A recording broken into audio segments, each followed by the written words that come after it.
everyone, it's Rachel, and in this video I'll be showing you how to make some kawaii chubby narwhals using polymer clay. So let's get started. So in this video I'm going to be making 3 different narwhals with slightly different expressions. So I just took my colours of clay that I'm planning to use. These are all colours from the Fimo gemstone range. So you want to begin by rolling the colour of your choice into a ball for the main body part, and then take some white polymer clay and roll this on your work surface into a very basic looking teardrop shape before then flattening it down.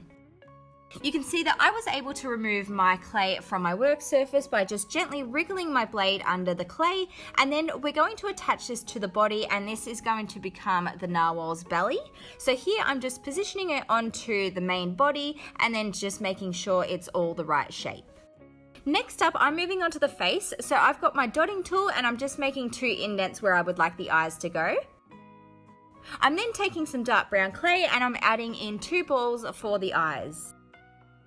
For the mouth, I attached on a small U shape of clay in the center, and then to add some little rosy cheeks, I'm using my pink chalk pastel shavings and a small paintbrush just to dust on some of the chalk pastel powder.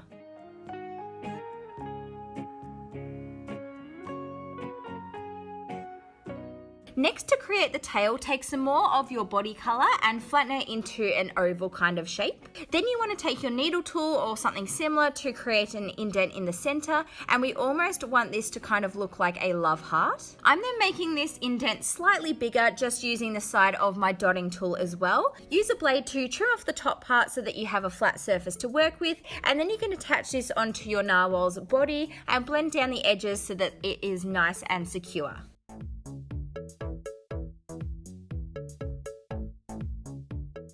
We're then going to be creating the little fins or the arms. So for this part, you want to take 2 balls of your body colour and again roll them into a teardrop shape with a very rounded point. Just like we did with the tail, you can trim off one side so that you have a flat surface to work with, and then position these onto the body.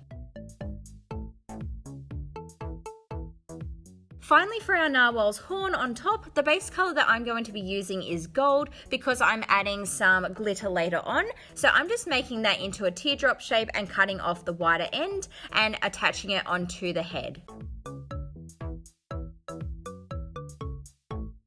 If you would like to make your creation into a charm, you can go ahead and add an eye pin if you would like.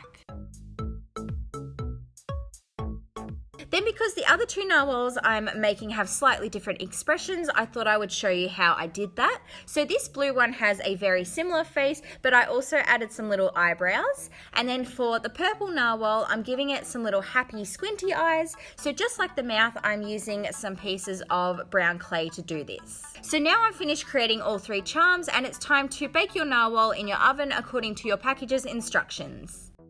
After baking, I took some super glue and I'm using this to secure the eye pins so that they don't fall out of the clay.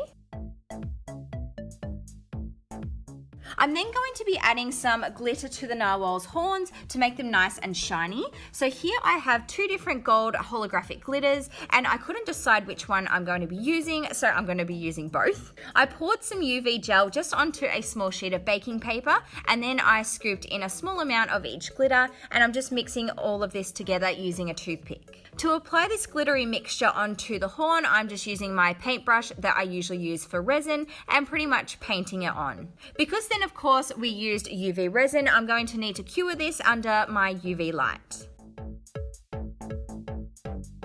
Then to make my whole charm nice and shiny, I glazed it with my UV resin as I usually do. So here are what my little narwhal charms look like once they're completely finished. I really love how cute and chubby they are, and how the 3 colours really complement each other to kind of create like a little set of charms. You can see I made the narwhal's body language kind of match their expressions, so I changed the position of their fins on either side, which I think is really nice because it gives them each some personality. So if you enjoyed this tutorial, please don't forget to give it a big thumbs up, and also subscribe to my channel for lots more crafty videos, and I will see you next time. Bye guys!